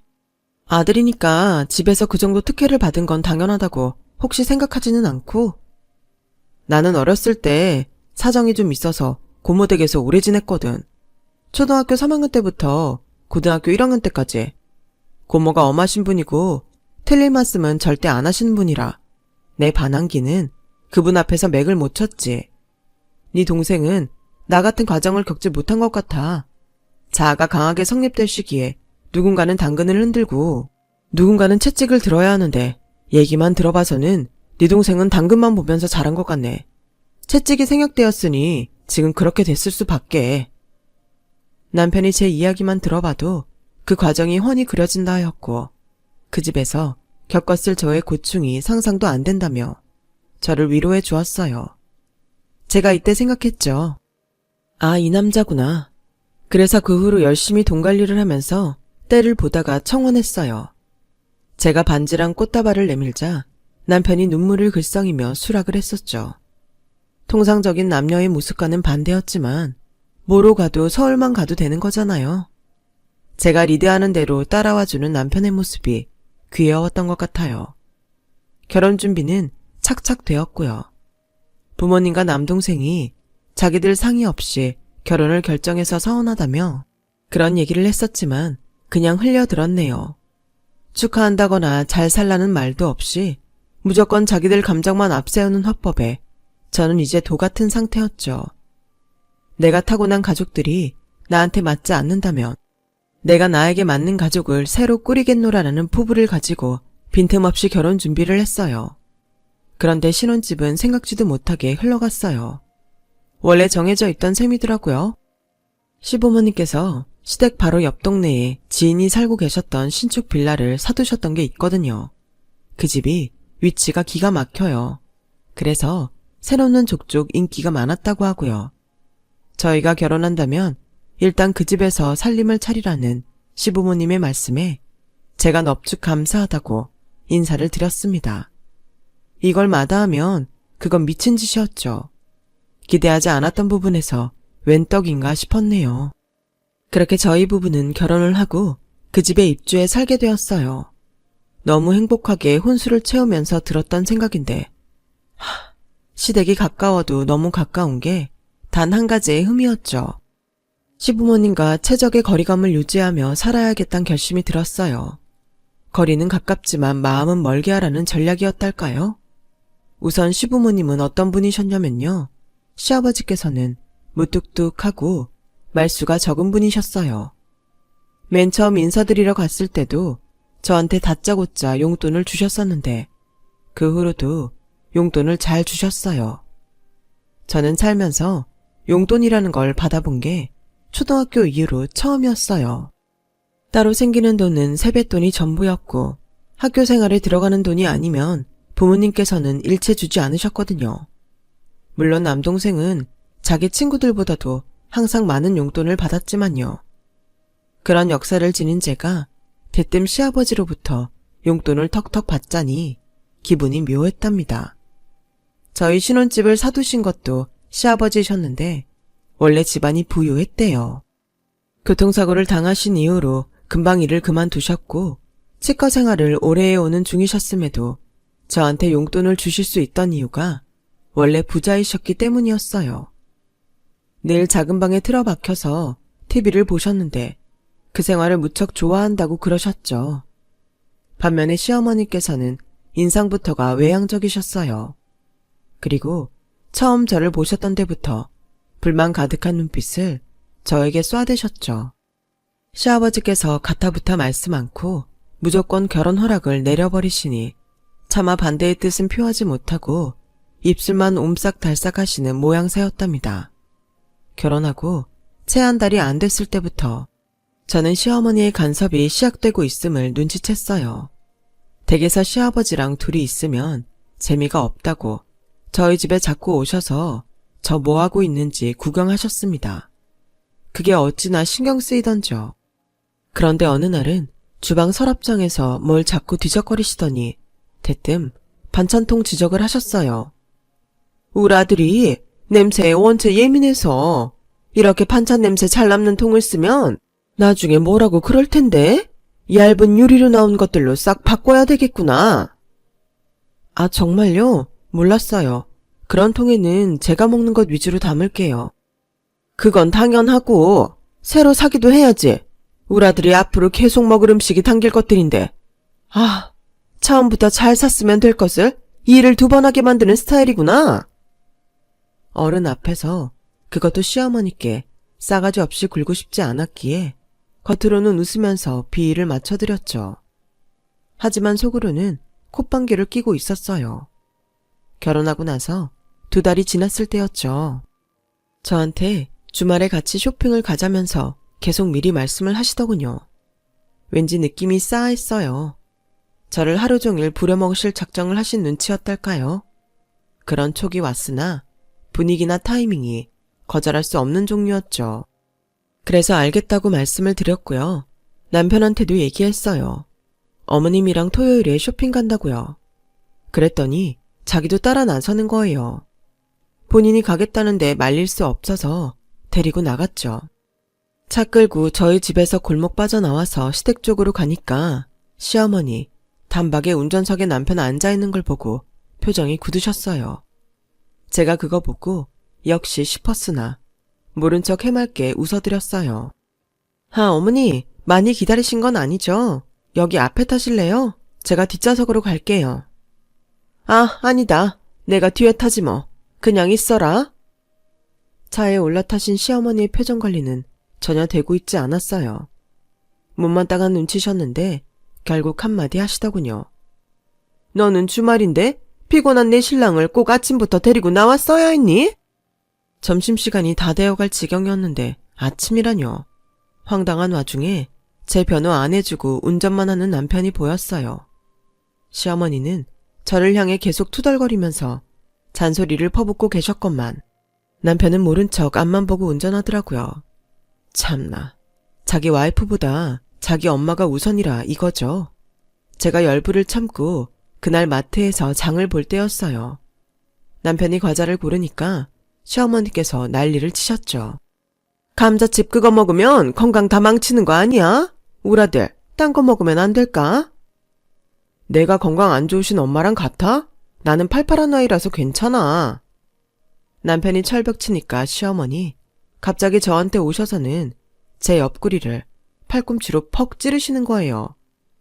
야, 너는 뭐 하고 있니? 네 신랑 단속도 안 하고 감자칩을 3봉지나 담았잖아. 너 이러다가 나중에 우리 아들한테 온갖 불량식품도 다 갖다 바치겠다? 애도 아닌데 알아서 잘하겠죠. 제 말에 시어머니께서 눈을 무섭게 째리셨는데 그걸 보고 저는 확신했어요. 며느리를 못마땅해 하시는 시어머니라고 말이죠. 그리고 남편에게는 제가 절대 1순위가 아니란 것도요. 같이 칼국수를 먹으러 가서도 그랬어요. 남편이 양념장을 유독 많이 풀어서 먹었거든요. 매운지 계속 먹으면서 하는 소리를 내더라고요. 저는 신경 안 쓰고 제 거 잘 먹고 있는데 시어머니는 아주 좌불안석이 따로 없으셨어요. 안 그러던 애가 왜 이렇게 맵게 먹어? 그러다 속 다 버려. 엄마는 참 가끔 이렇게 먹어야 스트레스가 풀리는 거야. 많이 맵기는 해도 맛있다면서 남편은 그릇을 다 비웠거든요. 당사자가 잘 먹었으면 됐지. 시어머니는 이걸 두고도 저를 원망하셨어요. 딱 보니까 네 짓이구만. 네가 벌써 내 아들의 입맛을 다 망쳐놨어. 저렇게 먹는 거가 위에 얼마나 안 좋은지 아니? 위에 빵꾸 나는 짓이야 저게. 제가 매운 양념장 넣으라고 시킨 것도 아닌데요, 어머니. 스트레스 풀려고 몇 개 먹는다잖니. 그 스트레스가 어디서 받겠어. 뻔하지. 이래도 제 탓, 저래도 제 탓. 아주 저를 못 잡아먹어서 안달인 분이셨죠. 시댁에서 마련해준 집에 사는 데다가 워낙 근거리이다 보니까 도저히 안 보고 살 수가 없었기에 저는 속수무책이었어요. 게다가 남편이 연애할 때는 전혀 몰랐던 맘마보이 기질이 있었을 줄은. 뒤통수 맞았어요. 저는 저한테 살랑거리면서 잘해주는 남편에게 반했던 것인데 그게 마마보이여서 비롯된 모습이었나 봐요. 자기 엄마한테도 살랑거리면서 비위 잘 맞추더라고요. 시간이 갈수록 두 사람 사이에서 속이 타고 열불이 터지는 건 오롯이 저희 몫이 되었어요. 가끔 나만 빠지면 둘이서 행복하게 잘 살 수 있지 않을까? 내가 해방꾼이고 이방인 아닐까? 이런 생각도 들었더랍니다. 저는 시어머니란 분을 알 수가 없었어요. 대체 저를 좋아하지도 않으면서 저한테 안부 연락은 왜 그렇게 바라셨을까요? 아침이고 밤이고 때 안 가리고 연락하시는 것도 사람 미치게 만들었죠. 신혼집에 불쑥 들이닥치시는 것도 속이 뒤집혔고요. 그러던 때에 제가 어느 날 엄청난 광경을 목격해버리고 말았어요. 동네 헌어 수거함에 가던 길이었죠. 밤이라서 대충 슬리퍼 끌고 모자만 쓰고 집 앞에 나갔는데요. 저기 멀리에 시어머니가 보이는 거예요. 그런데 어떤 남자분과 옥신각신하고 있었어요. 아니, 내가 그 돈을 안 갚겠다는 게 아니잖아. 여기까지 찾아오면 어떡해. 우리 남편이 보기라도 하면 난 어떡하라고. 어차피 남편이 집에만 틀어박혀 있다며. 그래서 활개치고 다니는 거 아니었어? 내 돈이나 갚아 이 여자야. 별거 아닐 수도 있지만 요상한 촉이 피어올랐어요. 남편한테 물어봤죠. 시어머니께서 혹시 돈을 버시는지 그런 것들이요. 남편은 고개를 갸웃하며 전혀 안 그렇다고 했어요. 시어머니께서는 생활비 체크카드만 쓰시는 분인데 돈 얘기가 나올 리가 없다 하였죠. 왠지 느낌이 이상했는데 그 뒤로 또 목격을 하게 된 거예요. 연차 쓰고 쉰 날에 운동 삼아서 옆 동네까지 노래를 들으며 걸어가 봤어요. 편의점에서 음료수 사가지고 나오는데 바로 옆에 있는 은행에서 두 사람이 나오더니 금세 싸우는 모양새인 거예요. 제가 시선을 고정한 까닭은 한 사람이 바로 제 시어머니셨기 때문이에요. 시어머니께서는 모자를 쓰고 계셨으나 그렇다고 제가 못 알아볼 건 아니었죠. 근데 얼핏 얘기를 들어보니까 같이 있는 아주머니가 저희 시어머니한테 돈 내놓으라는 내용이었어요. 살림하는 여자가 주식으로 그 돈 다 날려먹었으면 갚을 궁리는 있었어야지. 내 돈 어떡할 거야. 내가 다음 달까지는 꼭 갚을게. 우리가 자그마치 30년 된 사이잖아. 나 못 믿어? 응? 우리 남편 돈 더 끌어다가 내가 다 갚을 수 있어. 시어머니께서는 도망치듯 자리를 뜨셨고 저는 이번에야말로 확신을 했죠. 시어머니께서 칩거하시는 시아버지 몰래 돈을 굴리셨다가 날려먹으신 게 분명했어요. 잔소리 폭탄 들어가면서 신경성 때문에 위험도 생긴 저였는데 이 기회를 놓칠 수야 없었죠. 당장에 남편한테 까발렸어요.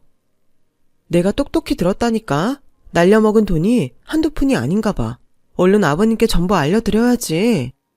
하지만 격앙된 저와는 달리 남편의 표정은 점점 어두워졌죠.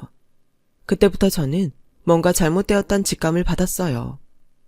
우리 엄마 그럼 너무 불쌍하잖아. 그냥 조용히 돈 갚으시게끔 우리가 도와드리면 안 될까?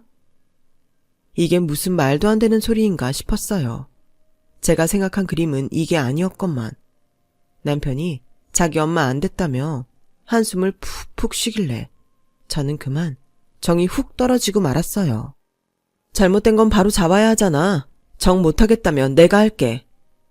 저는 짜증스레 외친 제 말을 관철시키기로 했고 시어머니한테 따져 물었죠. 돈 날린 사실이 있냐고 말이에요. 너 사람 미행했니? 뒷조사했어?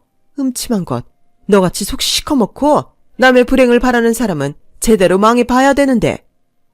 그런데 적반하장으로 나오시더군요. 심지어는 제 머리채까지 잡혔어요. 시댁 덕분에 편히 결혼해서 사는 주제에 은혜도 모르는 며느리라고 저 같은 종자는 그 집안까지 싸그리 망해야 한다면서 시어머니는 엄청난 악담을 퍼부으셨어요. 도저히 저는 제가 그런 수모를 당해야 할 이유를 모르겠어서 남편한테 상황의 판단을 맡겨봤어요. 한번 어떻게 나오나 싶어서요. 그런데 남편이 하는 말이 우리 엄마가 틀린 말 한 건 아니잖아. 이게 말이 되나요? 전 그 순간에 이 자식하고 이혼해야겠다 결심했어요. 착하고 귀엽길래 결혼했더니 자기 엄마 앞에서 더 착하고 더 귀여운 아들이 되고 싶어서 환장한 놈이었네요. 그런데 남편은 자기는 저도 이룰 수 없다면서 제 바지가랑이를 붙잡았어요. 그래서 제가 그랬죠.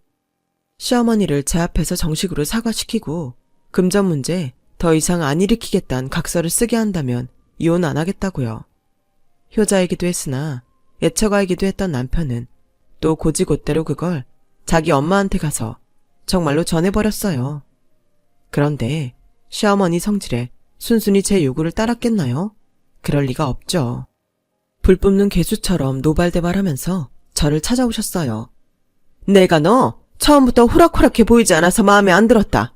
그런데 자기 시어머니의 안 된 일을 보고 안타까워하기는커녕 그걸로 사람 약점을 잡으려고 들어? 이 천하에 썩으려나. 우리 집안에 기생충처럼 빌붙어서 결혼했으면 주제 파악이라도 했어야지. 푼수 모르고 어디까지 날 들여들어? 제가 언제 빌붙고 싶다고 그런 적 있었나요? 해주길래 받아먹은 것뿐인데 왜 이렇게까지 하시는 거죠? 저는 결혼 생활에서 좋은 기억은커녕 어머님한테 혼난 기억밖에 없어요. 오냐? 그러면 그 결혼 생활 끝내면 되겠구나. 내 아들한테서 떨어져라. 친정 수준도 변변찮은 주제에 되도 않게 고고한 척하는 꼴하지. 더 이상 안 봐도 된다니 나로선 환영이지. 그 소리 듣고도 제가 결혼 생활 유지할 만큼 이상한 사람은 아니어서요. 이혼하기로 했죠. 남편이 제 마음 돌려놓겠다면서 큰 소리 쳤으나 자기 엄마한테 등짝 후려맞곤 조용해졌어요. 아휴, 이래서 결혼 전에 상대방 집에 가보고 그 가풍을 확인해야 한다고 하나 봐요. 모르고 결혼했던 제가 너무 안일했네요. 저는 이혼하면서 왜 시어머니께서 저를 막판에 급히 내쫓고 싶어 하셨는지 알게 되었어요. 그 신혼집 말이에요. 그거 처분해서 시어머니가 진 빚을 갚으려는 것이었죠. 아, 진짜 끝까지 어이가 없었습니다. 그렇게 황당한 결혼 생활에 막이 내렸어요. 저는 독단적으로 강행했던 결혼이 실패로 돌아가서 사실 친정 식구들한테 비웃음을 당할 거라고 생각했었어요. 제가 워낙 가족들하고 애틋한 사이가 아니었으니까요. 그런데 웬일인가요? 누나, 나 사업 시작한 거 알고 있지? 사실 누나 도움 받고 싶어서 속으로만 생각하고 있었는데 누나가 이혼한 거 핑계로 손 좀 내밀어 보려고. 나랑 같이 일해줄 수 있어? 누나가 필요해서 그래. 개가천선이 불가능한 무능함의 아이콘이 바로 제 남동생이었는데요. 그런 녀석이 자기가 아는 형 따라서 사업 쪽에 관심을 가졌었거든요.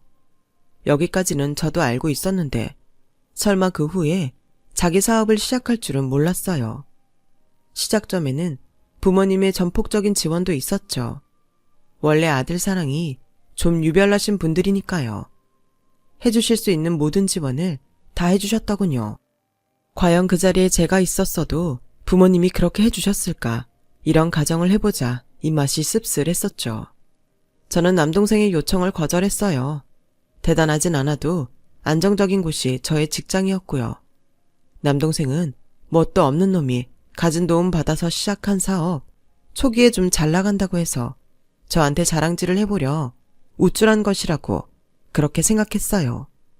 그런데 남동생이 제 자취방에 따로 찾아오면서까지 저한테 재차 부탁을 하길래 제가 대놓고 말했죠.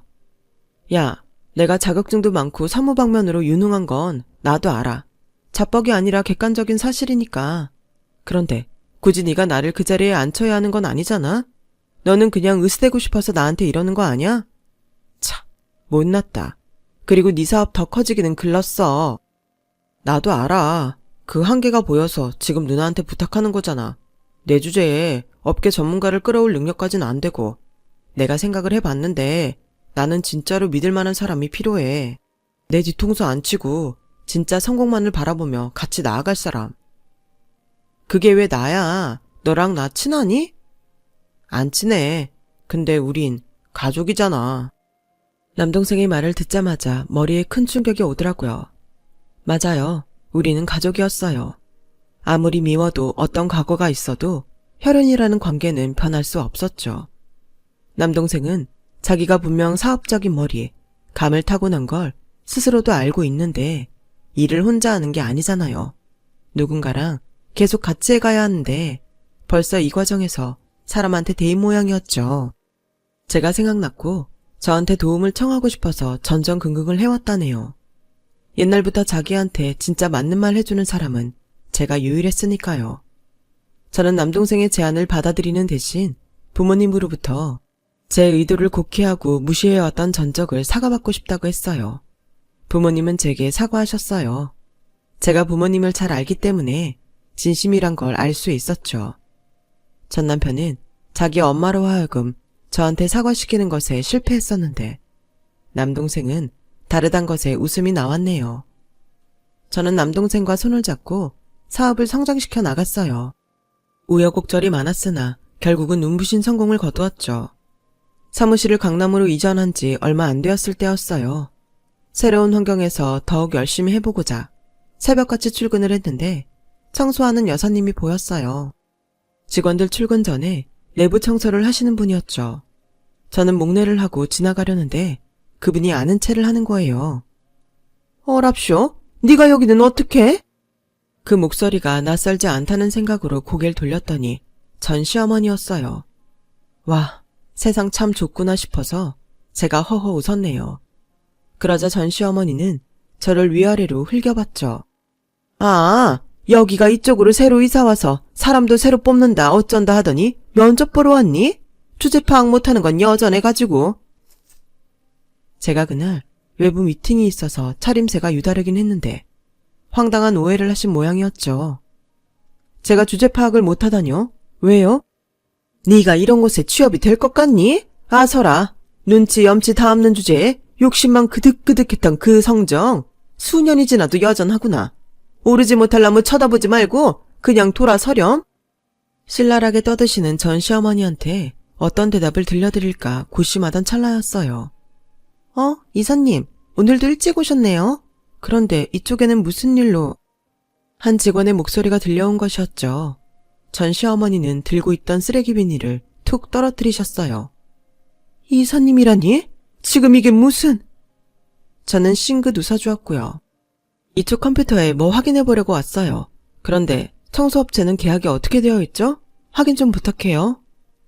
제 지시에 직원은 사라졌고 전 시어머니가 남아 몸을 떨고 있었죠. 세상 참 좁아요. 안 그래요? 제가 크게 말하자 전 시어머니는 황급히 고개를 숙였어요. 죄송합니다. 높으신 분인 줄 제가 몰라보고 실언을 해버렸네요. 단지 실언이라고 치부하기에는 너무 신랄하셨죠?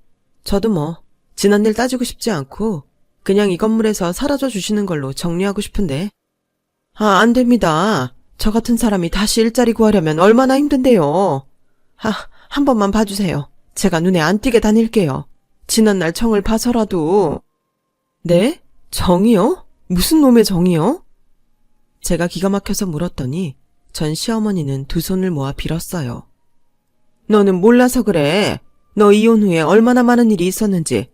내가 지금까지 남편한테 소박 맞으면서 돈 벌기 위해서 안 다녀본 데가 없다. 지금 이거 안정적으로 일하고 있는데 이 일을 내가 잃을 수는 없어. 저 좀 선처해 주세요. 눈물이 그렁그렁한 모습을 보자 그냥 한숨이 나왔어요. 그러시길래 왜 애초에 그 돈을 날리고 사셨을까요? 너무 간절하게 그러시니까 마음이 약해지네요. 제 눈에 띄지 않게 시간대 조정해서 외진구역만 청소해 주세요. 담당자에게도 제가 말해 놓겠습니다. 전 시어머니는 저에게 꾸벅 인사를 하곤 장비 챙겨서 사무실을 나갔어요. 저는 제자리에 앉아서 방금 상황을 곱씹는 동안 씁쓸하더군요. 살다 보면 어디서 어떻게 마주칠지 모르는 게 사람 인연 같더라고요. 그러기에 되도록 악연은 만들지 않고 살아야 하는데 싶어요. 그 이후로 전 시어머니는 정말 저를 잘 피해 다니셨어요. 화장실 앞에서 딱 마주친 적도 있긴 하는데 엄청 빠르게 주랭랑을 치시더군요. 이토록 완벽한 전세 역전은 없을 것 같아요. 덕분에 성공의 보람도 여실히 느꼈네요. 그리고 요즘 제 앞뒤에서 저를 응원해주고 있는 가족들에게 고마운 마음입니다. 제 이야기는 여기까지예요. 들어주신 분들 감사드려요. 여러분, 사연 댓글에 응원과 현명한 조언 부탁드려요. 좋아요와 구독은 저에게 큰 힘이 됩니다. 오늘도 좋은 일 가득하세요.